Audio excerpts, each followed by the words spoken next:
Hello, my name is Joy Frantz. I will be giving the second talk for the Stewardship campaign.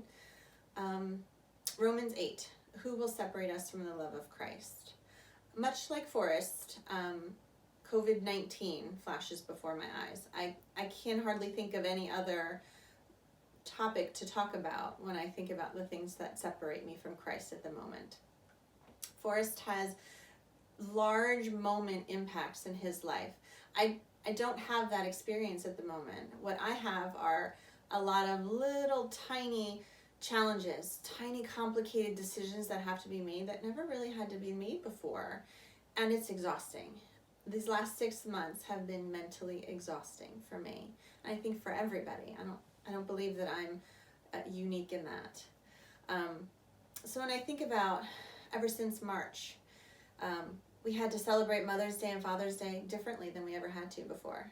I had to think about how I grocery shopped in a way that I never had to think about before. We had to contemplate a summer vacation, and not just whether we could afford it or if we wanted to go, but was it safe for us to go? And the time of year that we were going, is that a safe place to go? When we come back, do we have to quarantine? Is it safe for us to start school? And then there was should the kids go back to school question. And if they do, what kind of school is it? Is it hybrid? Is it all virtual? What is in the best interest of my children? What is in their best safety, their health and safety? And it's just exhausting. All of these little things to think about. And so it made me wonder, I know for myself, we all have our own triggers to prayer. And so for me personally, the large things are easy to take to prayer. If I have someone in my family diagnosed with an illness, it's very easy. My first reflex is to pray about it and ask God for help and guidance about it.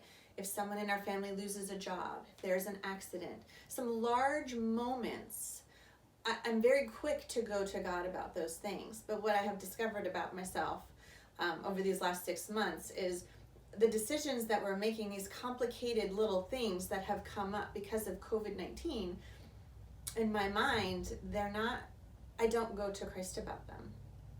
I feel like these are little decisions, and if I just think about them long enough and I just let it swirl and swirl and swirl and talk about it long enough, I'm sure I'll come to the right decision, and that's what I do. And I actually don't involve God in any of those conversations. I have them with myself over and over in my head. I have them with my husband. I have them with my friends. I have them with my children. What are you doing? What do you think is best for you?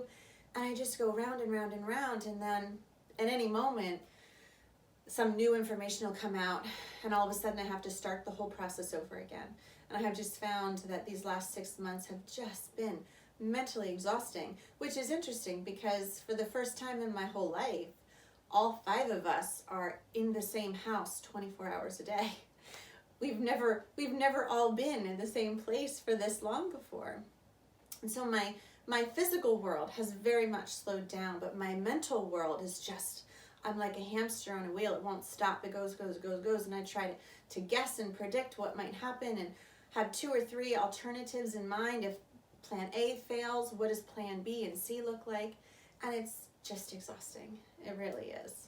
And so here we are. We've, finally made a decision. The kids are in school. We decided to send them back to school 2 days a week, and they're working from home 3 days a week. And I feel like that's the best decision for us, and I feel really good about it.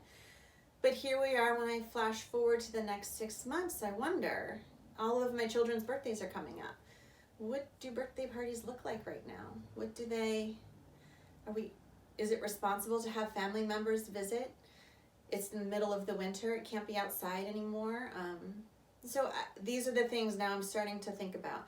What do birthday parties look like? What does Thanksgiving look like? What does Christmas look like? And then I start to move past that, past January, or March, the last birthday of our family. And I think March is where it all started last year. Are we still going to be here in March?